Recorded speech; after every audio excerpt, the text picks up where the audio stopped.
On commence ça comment? On commence ça avec du sick B-roll. Go!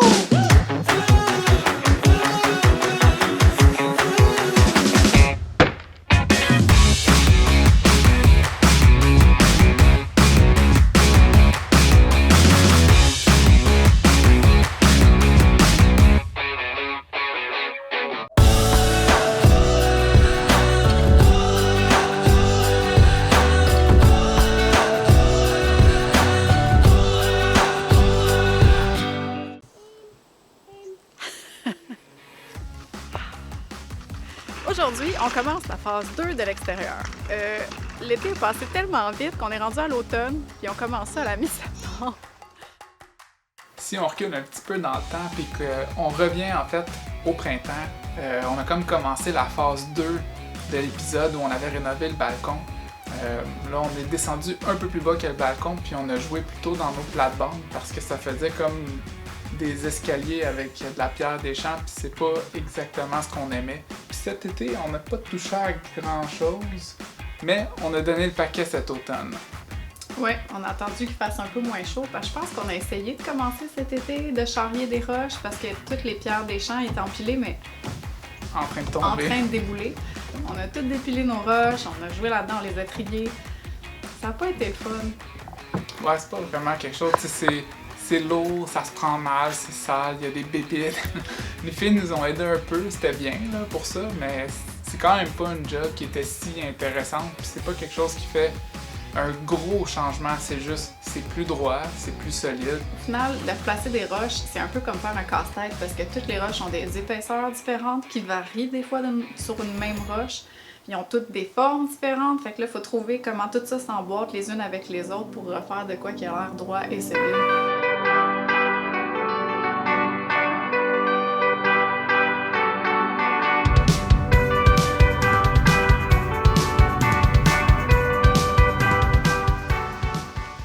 Aujourd'hui, on peinture la porte.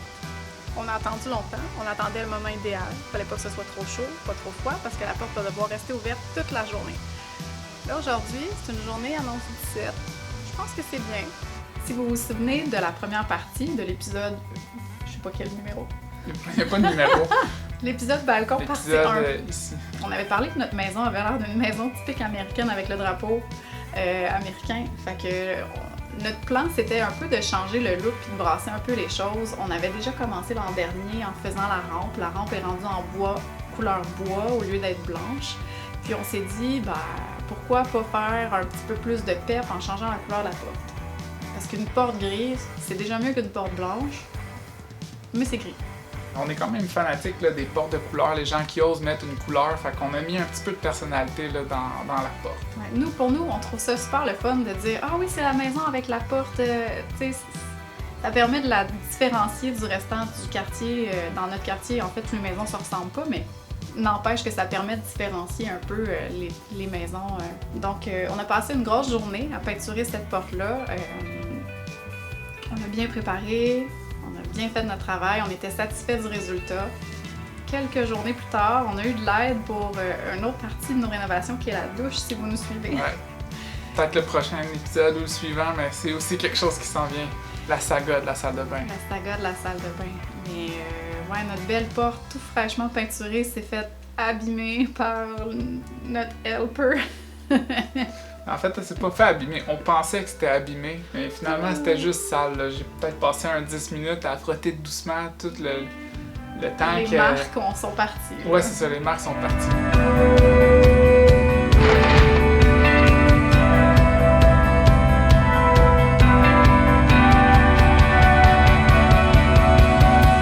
Puis c'est ça, cette journée-là, tant qu'à avoir les deux mains dans la peinture, on a aussi décidé de repeindre le cadre des fenêtres. Les propriétaires avant nous avaient fait changer les fenêtres il n'y a pas longtemps, en fait, là, c'est relativement neuf. Eux, pour faire un punch de couleur, ils avaient choisi de faire le tour gris. Ce qui marchait avec la porte à ce moment-là. Qui marchait avec la porte à ce moment-là. Nous, ça nous convenait moins, vu que la porte, on avait décidé de la changer de couleur. Puis, on va se dire, là, la job de silicone n'était pas parfaite. Puis même du bord de la rue, on voyait bien que le silicone avait peut-être un verre de trop dans le nez, je sais pas trop. En peinturant ça blanc, la même couleur que la maison, la même couleur que les fenêtres, toutes les espèces de débordements de silicone ont comme disparu, ils se sont fondus dans le décor.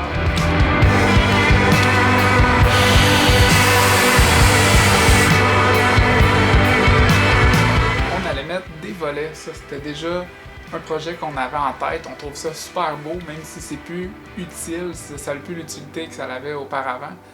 Esthétiquement, c'est vraiment beau d'avoir ça. On avait déjà choisi de se faire des volets nous-mêmes en bois pour faire un peu le rappel, pour aller quelque part entre le farmhouse et Craftsman. Fait que c'est ça, en mettant blanc, il n'y avait plus de punch de gris autour de la fenêtre, puis ça venait vraiment laisser de la place à donner l'accent pour les volets. Ouais, les volets viennent comme encadrer, ça vient un peu comme couronner les fenêtres, ça rajoute un peu plus de personnalité à la maison. C'est vraiment beau. Mais ceux qui veulent donner un petit punch à leur maison puis que vous n'avez pas de budget, littéralement, c'est un projet qui va vous coûter moins de 100 $. Ouais. C'était quelques, je sais pas moi, 50-60 $ de bois. Ouais. Hey, quoi, 1 heure, 2 heures de travail installé, mettons. C'est juste de refendre, venir clouer, tic-tic, puis on a installé ça de chaque bord. Fait que c'est vraiment un beau projet à faire si vous faites attention à votre budget. Ça va donner un beau punch. Notre inspiration, oui, c'est farmhouse, mais c'est aussi pour ceux qui suivent Fixer Upper. Are you guys ready to see your Fixer Upper? C'est un peu le style qui donne souvent aux maisons, là, avec le look un peu blanc, avec les boiseries. C'est un peu ce qui est venu nous chercher, puis on s'est dit la maison, elle se prête exactement à ce type de décor-là. Sinon, la dernière chose qu'on voulait terminer avant l'arrivée de l'hiver, c'était les rampes le long de l'escalier. On avait tout détruit parce qu'on n'avait pas besoin, c'était vraiment overkill. Là. Il y avait des garde-corps et tout, mais pourtant à côté des escaliers, c'est le sol. Donc on a validé avec la ville, on n'avait pas besoin de garde-corps, fait qu'on s'est dit on va juste laisser les poteaux, faire une rampe qui va rejoindre une main courante. Une main courante.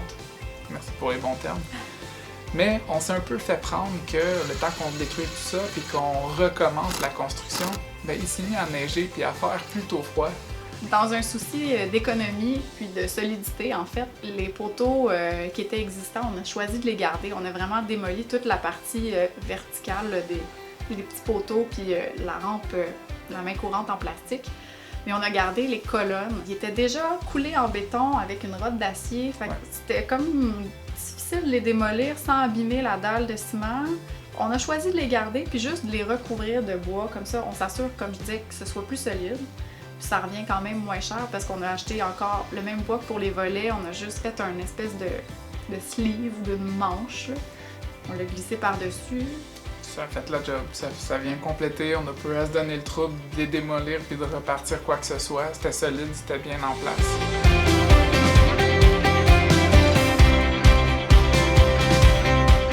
Aujourd'hui, on a bien avancé. On a fini de recouvrir les poteaux de PVC qu'il y avait là. Ça a été plus compliqué qu'on pensait. Nous, on pensait faire un bel sleeve, rentrer ça là-dessus. Finalement, les poteaux ont comme éclaté quand on a enlevé la rampe. Fait que un petit peu de casse-tête.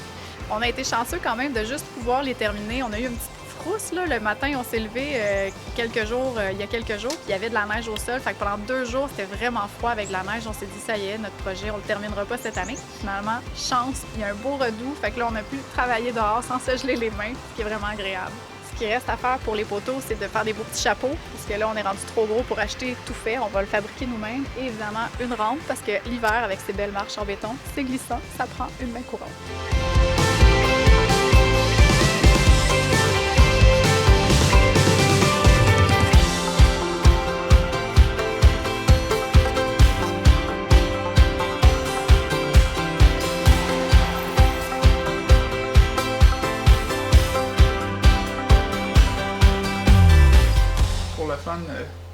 Qu'est-ce que t'aimes le plus de la maison? Le look extérieur, il doit avoir quand même un élément. Mais assurément, j'aime la couleur de la porte parce que j'aime les couleurs en général. Mais le plus grand avantage, c'est d'avoir éliminé les mains courantes. Pas les mains courantes, mais les côtés de l'escalier. Parce que pelleter la neige quand t'as des côtés qui vont jusqu'à terre puis que t'as 8 marches à déblayer, c'est pas super agréable. Fait que là, c'est un bon choix. J'ai presque hâte qu'il neige pour pouvoir tester notre facilité. Là. Pour moi, ce qui a le plus d'impact au look, c'est les volets. Ça apporte vraiment un beau punch pour tellement peu de travail. Puis moi, personnellement, si c'était juste ma maison puis je me laissais aller, j'aurais un look très beach house, là, vraiment bord de mer. Puis oui, ça fait un peu farmhouse, mais il y a un petit côté bord de mer à ça quand même. Il y a un petit côté chaleureux, je sais pas, ça fait... Je trouve ça beau.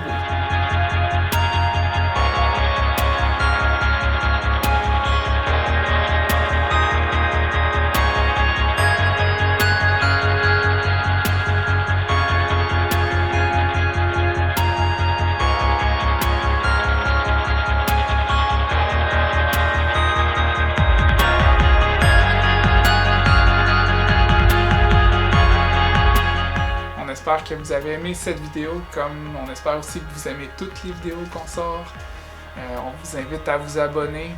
Vous pouvez pas, c'est pas grave. On va continuer à faire les vidéos quand même. On va pas vous bouder. Non, non. Puis n'oubliez pas, vous êtes une bonne personne.